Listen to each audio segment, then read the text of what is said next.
The Trump administration has issued a halt to nearly all existing foreign aid, with the exception of that flowing to Israel and Egypt. That's according to a State Department memo seen by US media outlets.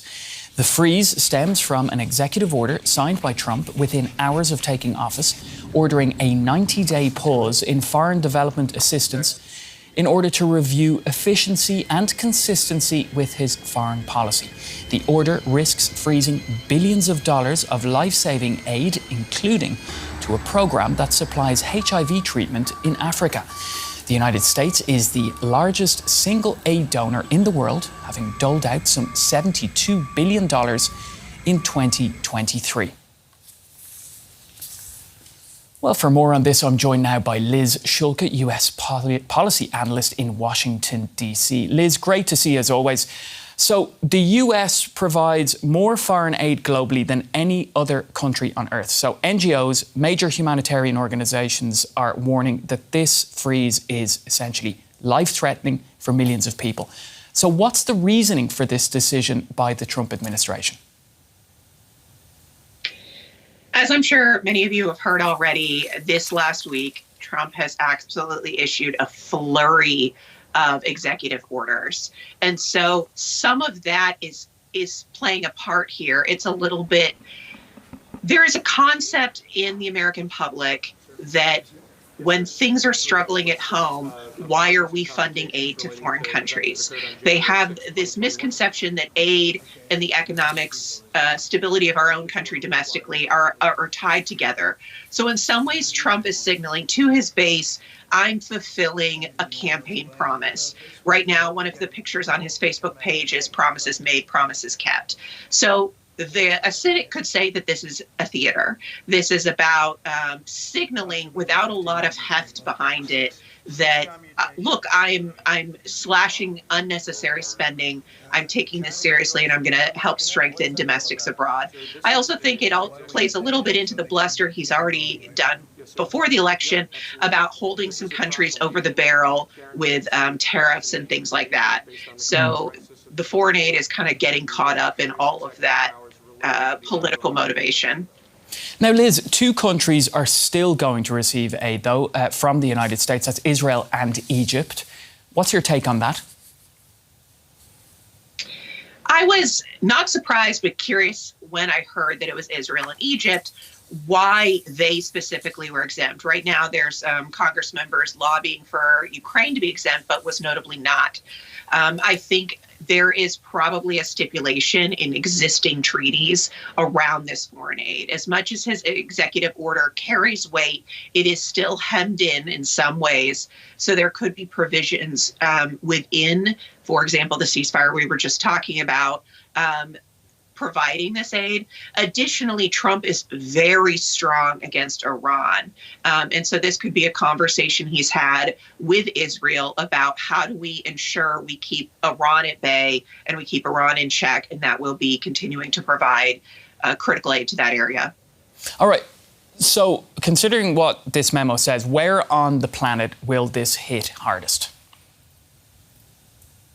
It will hit hardest in the areas where it always hits the hardest, in kind of some of the more lower income and struggling areas of Africa. There is so much struggle right now in Lebanon and in Syria and in Sudan. Notably, they did not halt aid to food programs, which is very much needed.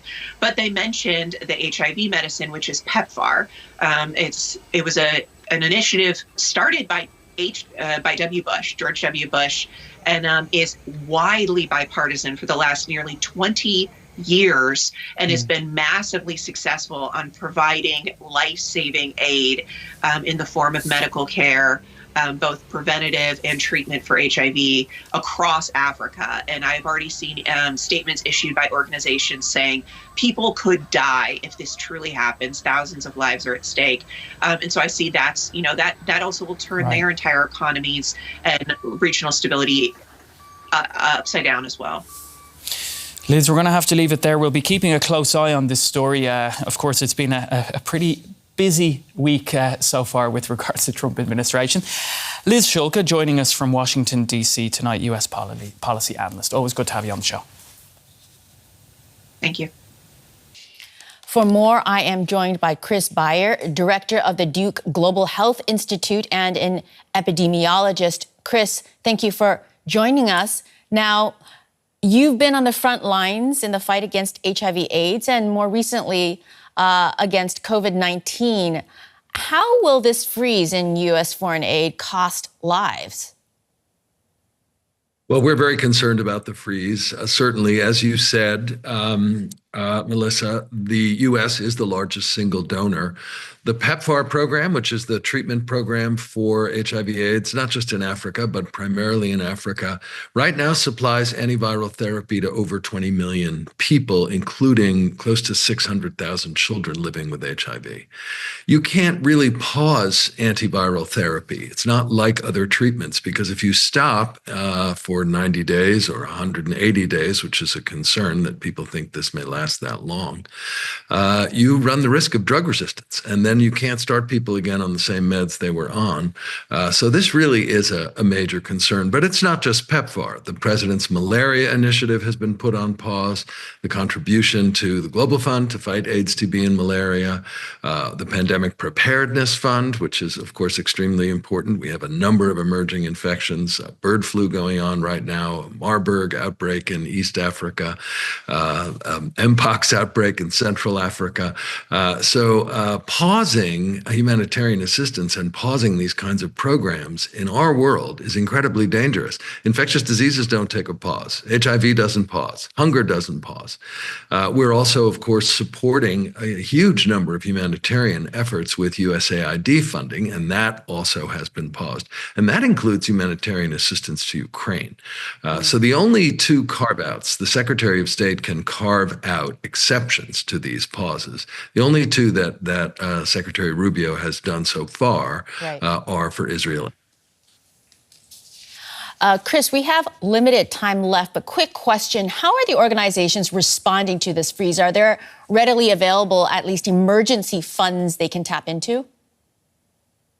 Well, there are certainly some emergency funds in country, and of course, we rely very much on our partners. I would say what many in the scientific community are working on and are asking for is a carve-out from the Secretary for PEPFAR in particular, because it provides life-saving therapy to so many millions of people and millions, hundreds of thousands of children. But certainly, we're in a very challenging environment because all the federal agencies have also been told not to communicate with the public. So we're operating to a significant degree in the dark here.